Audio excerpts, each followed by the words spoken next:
Hello, hello. Hello, What's your name? my name is Jared Faketa. Jared, tell us about yourself.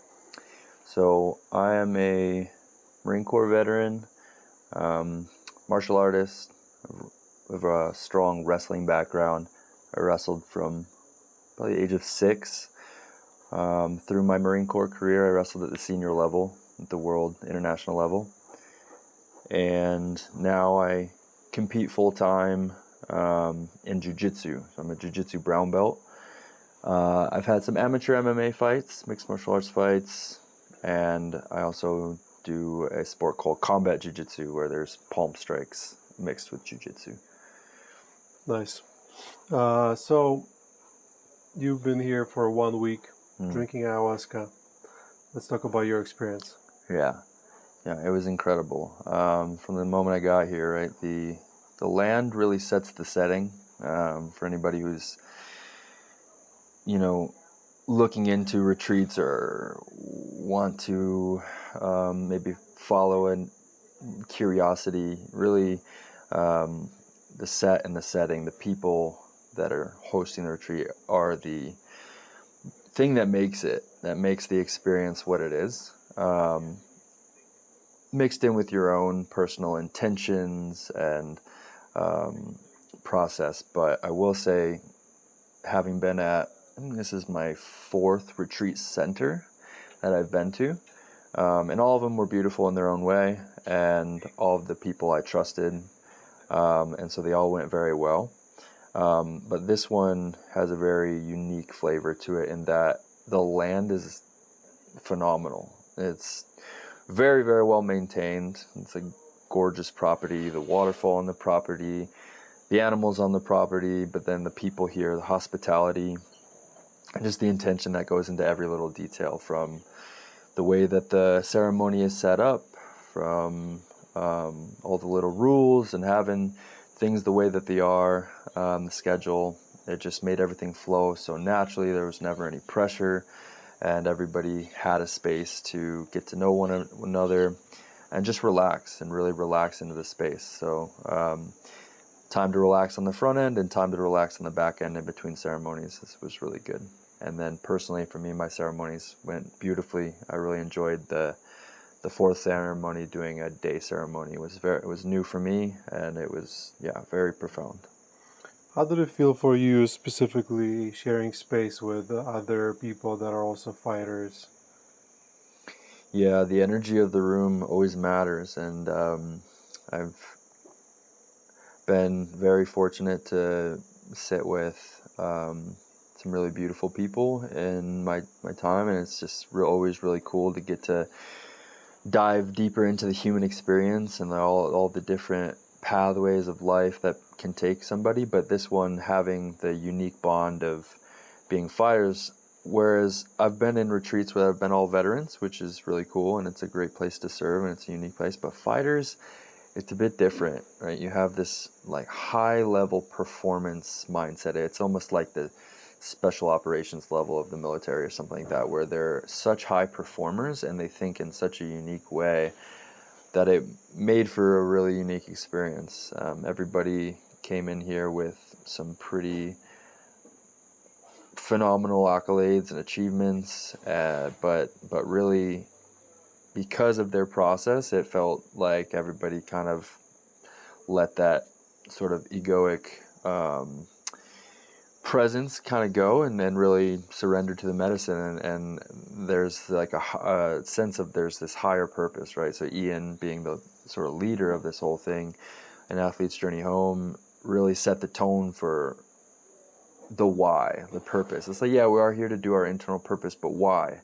We do our own internal purpose so that we can become the best versions of ourselves, so that we can show up in our community, show up in our families with a full cup, and be able to, really have this deeper connection with Source, and know that, there is a work higher than us, a higher power, something else leading the whole thing. So I I feel really honored and really just grateful to have met everybody that I've met. They're going to be people that I'm going to work with for years to come, I'm sure of it.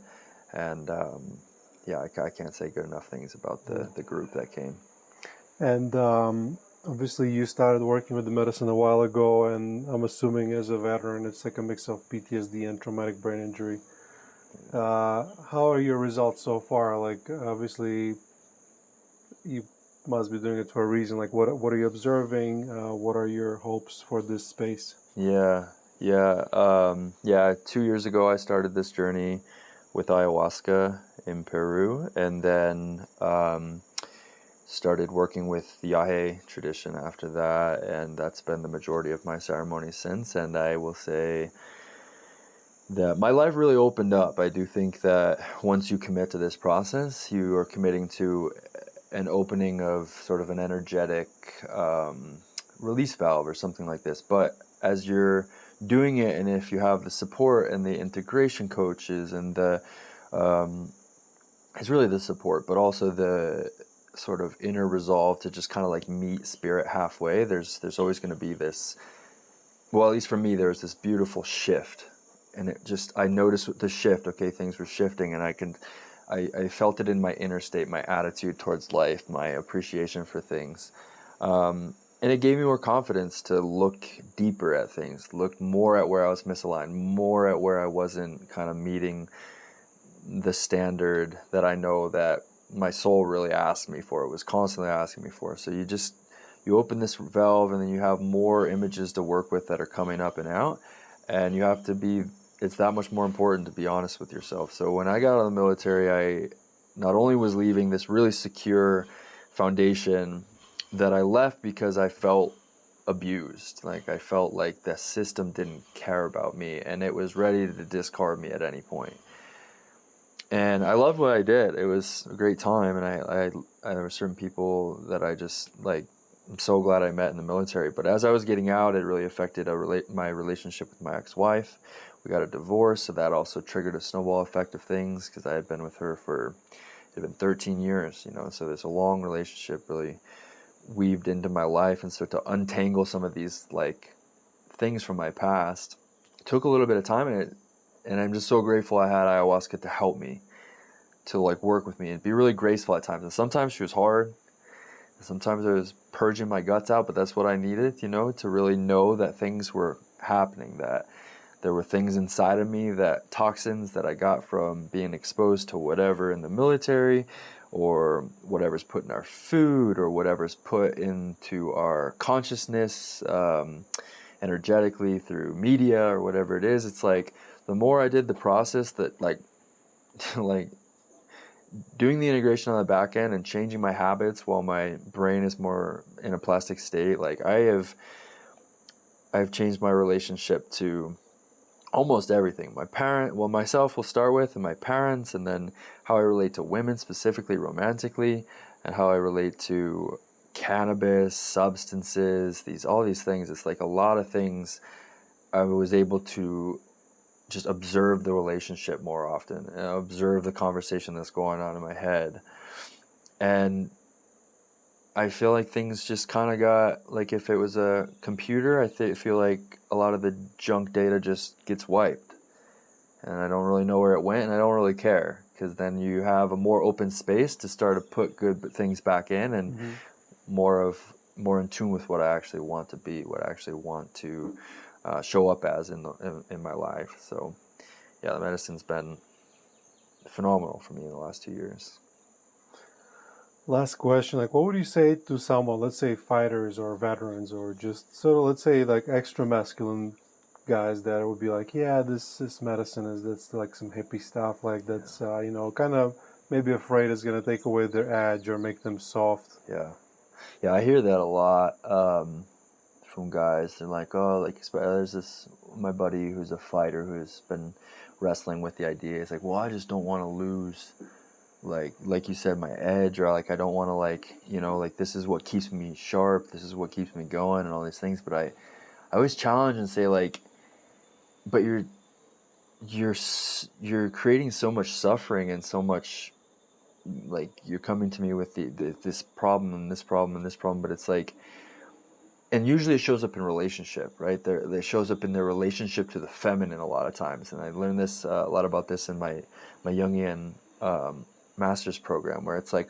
men have this relationship to the world through their anima, which is their projection of what the feminine is, which, I mean, the feminine can be just Mother Earth, matter, or mother, or it stems from the mother, but it oftentimes gets projected onto a romantic figure or something like this. And so we have this imbalance that we see in our external world. I can't get it right with my girl, like, you know, my kids hate me, or like they just don't get, you know, and you feel misunderstood. And I think a lot of times what that is we're or I don't know if it's over masculinized, but I think we just emphasize the wrong aspects of masculinity without this balancing effect of the right sort of relationship to the feminine and what the feminine is, because we all have it inside of us. Our psyches are feminine and masculine, always going back and forth, mixing. It's this alchemical process that's going on. And so I think that medicine, for me, what it did was allowed me to reconnect with that more sensual, sort of like earthy part of myself. Like maybe as a frequency, maybe it was part of being in the jungle, maybe it was the medicine, maybe it was all of it. But I was willing to look at where I was really missing the mark in my relationship with women, first and foremost, so that I could look at relationships a little bit more finely tuned. And I think that really helped me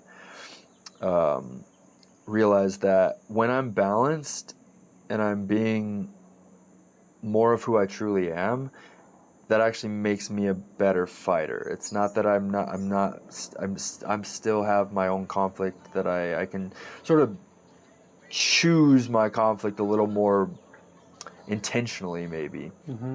And I think it's made me a better fighter. It's made me a more calm fighter. It's made me a more present fighter. It helps me select things out of desire and wanting to do something, not out of fear that I'm going to be forgotten or left, you know, or that like, you know, I'll become irrelevant or something like that. It's because, no, I want to do it because I want to make my mom proud. I want to make my girl proud, or whatever it is that's like the core reason. So I would just say, like, jump into it. Have some like desire to like feel into a little bit more, have a more rich life, and have more of that, like, yeah, maybe that relationship with the feminine could be, you know, what you always maybe hoped it could be, or something like that.